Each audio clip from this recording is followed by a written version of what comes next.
नमस्कार। आज हम एक अहम दौर पर बात करने वाले हैं, मध्यकालीन भारत का भक्ति आंदोलन। जी।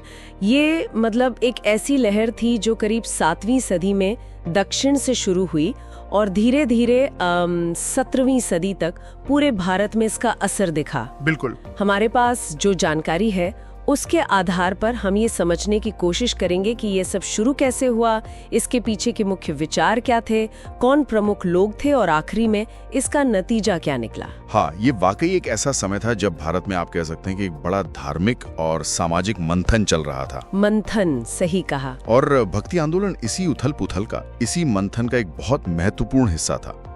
इसने सिर्फ ईश्वर से जुड़ने का तरीका बदला, बल्कि जैसा स्रोतों से पता चलता है, समाज को देखने का नजरिया भी कहीं ना कहीं प्रभावित किया।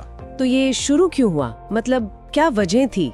जानकारी तो यही कहती है कि एक तो वो कठोर जाति व्यवस्था की। हाँ, वो तो थी ही। महंगे कर्मकांड, फिर वेदों की संस्कृत भाषा जो आम लोगों की समझ से बाहर थी। बिल्कुल। और शायद सबसे बड़ी बात, लोगों की एक इच्छा, एक तड़प ईश्वर से सीधे जुड़ने की। हाँ, बिल्कुल सही। और इसकी उत्पत्ति को लेकर भी ना कई तरह के विचार हैं, कई सिद्धांत हैं। अच्छा। कुछ लोग इसे अपनी पुरानी हिंदू परंपरा का ही मतलब एक स्वाभाविक विकास मानते हैं।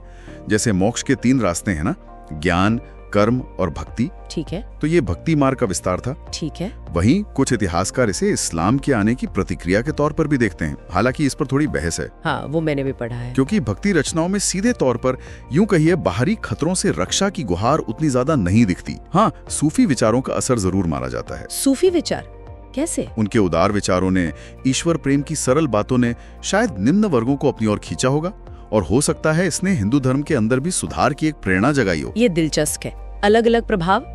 लेकिन ज्यादातर मान्यता तो यही है ना कि शुरुआत दक्षिण भारत से हुई। जी हाँ, सबसे स्वीकृत मत यही है। स्रोत बताते हैं कि अलवार संत जो विष्णु भक्त थे, जिनकी संख्या 12 बताई जाती है। हाँ, और 63 नयनार संत जो शिव भक्त थे, इन्होंने तमिल जैसी आम भाषाओं में भजन गाकर भक्ति को लोगों तक पहुंचाया। और इसमें अंडाल जैसी महिला संत का भी जिक्र आता है। बिल्कुल, उनकी भूमिका भी बहुत अहम थी। तो यहीं से भक्ति के अलग अलग रूप भी उभरे होंगे। हाँ, मुख्य रूप से 2 धाराएं सामने आईं, सगुण और निर्गुण। सगुण मतलब ईश्वर का कोई रूप? साकार रूप, बिल्कुल। जैसे राम या कृष्ण की पूजा, तुलसीदास, सूरदास, चैतन्य, मीराबाई, ये सब इसी धारा से जुड़े थे। और निर्गुण? निर्गुण यानी ईश्वर का निराकार रूप, जो रूप रंग आकार से परे है। कबीर और गुरु नानक इसके सबसे बड़े उदाहरण हैं। इसी समय में शंकराचार्य का अद्वैत दर्शन भी तो था, ब्रह्म सत्य जगत मिथ्या। हाँ, वो बहुत प्रभावशाली रहा। उन्होंने ज्ञान मार्ग पर जोर दिया, चारों दिशाओं में मठ भी स्थापित किए। एक बड़ा बौद्धिक योगदान था उनका। पर क्या ज्ञान मार्ग आम लोगों के लिए थोड़ा मुश्किल नहीं था? हाँ, माना तो यही जाता है, और शायद इसीलिए उसके बाद भक्ति पर ज्यादा जोर देने वाले दर्शन सामने आए। जैसे रामानुजाचार्य का विशिष्टाद्वैत। उन्होंने ईश्वर को मानते हुए भी जीव और जगत को सत्य माना और कहा कि भक्ति से ही कृपा मिलेगी। अच्छा। फिर माधवाचार्य का द्वैतवाद, जो ईश्वर और जीव को बिल्कुल अलग मानता है। निम्बार्काचार्य का द्वैताद्वैत, वल्लभाचार्य का शुद्धाद्वैत, इन सब ने भक्ति को ईश्वर तक पहुंचने का अहम और शायद ज्यादा आसान रास्ता बताया। दक्षिण में तो शंकराचार्य और रामानुज के अलावा बसवन्ना का वीरशैव आंदोलन भी था, है ना? जी हाँ, वीरशैव या लिंगायत आंदोलन। बसवन्ना ने जाति व्यवस्था और कर्म कांडों पर बहुत जोरदार हमला किया था। तो ये लहर फिर उत्तर भारत कैसे पहुंची? इसका श्रेय अक्सर रामानंद को दिया जाता है।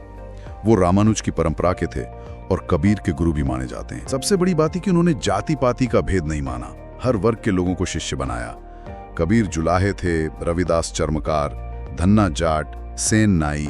ये तो बहुत बड़ी बात थी उस समय के हिसाब से। बिल्कुल। और कबीर ने तो निर्गुण भक्ति और हिंदू मुस्लिम एकता पर इतना जोर दिया।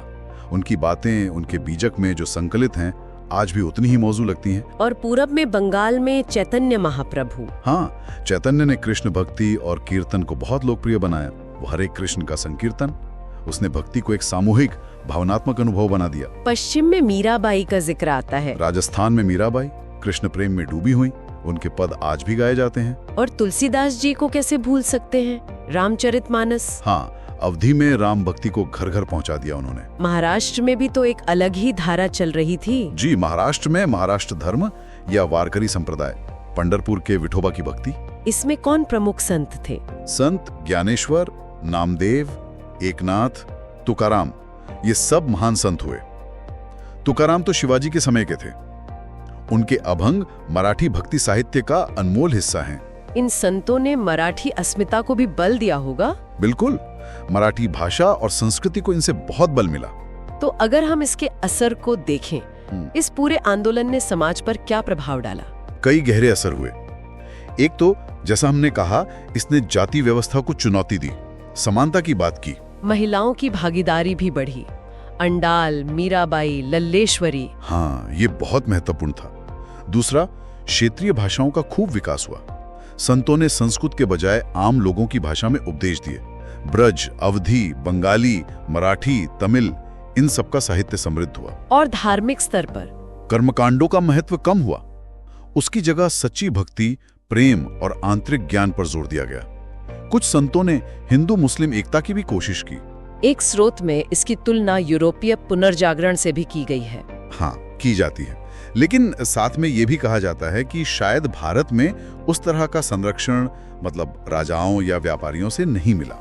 इसलिए सामाजिक बदलाव वाला असर शायद उतना स्थायी नहीं रहा जितना हो सकता था। तो संक्षिप्त में कहें तो भक्ति आंदोलन एक बहुत बड़ी, मतलब एक व्यापक धार्मिक और सामाजिक लहर थी, जिसने ईश्वर से सीधे जुड़ने, मन की शुद्धि और इंसानी बराबरी पर बल दिया। हाँ, और इसने हमारी संस्कृति, हमारी भाषाओं, हमारी सोच पर एक गहरी छाप छोड़ी है, जो आज भी महसूस होती है। बिल्कुल। लेकिन एक सवाल आखिर में सोचने के लिए रह जाता है, जो इन स्रोतों से ही उभरता है। क्या? कि भक्ति आंदोलन के इतने शक्तिशाली सुधारवादी विचारों के बावजूद हमारे समाज में जातिगत भेदभाव और धार्मिक कट्टरता जैसी समस्याएं इतनी जड़ें जमाए क्यों रहीं? क्यों हमें बाद में भी सुधार आंदोलनों और कानूनों की जरूरत पड़ती रही? ये वाकई सोचने वाली बात है। हाँ, ये शायद विचारों के असर और जमीनी हकीकत के बीच का जो फासला होता है, उस पर सोचने को मजबूर करता है।